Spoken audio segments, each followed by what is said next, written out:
Want to remove a password extension from your Chrome browser but don't know where to start? In this quick tutorial, I'll show you how to disable or completely remove a Chrome password extension in seconds.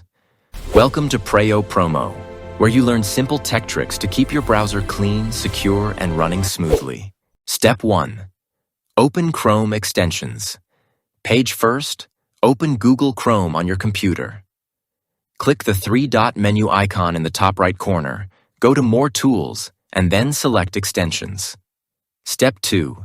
Find the password extension. You'll now see a list of all extensions installed in your Chrome browser. Scroll through the list and locate the password extension you want to remove. Step 3. Disable or remove the extension. Below the extension, you'll see two options: Disable and Remove.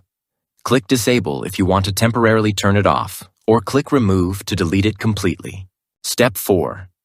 Confirm the removal. If you choose Remove, a confirmation pop-up will appear on the screen. Click Remove again to finalize and uninstall the extension from your browser.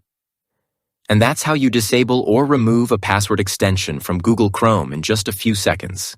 If this tutorial helped you, like the video and subscribe to Preyo Promo for more easy tech tips.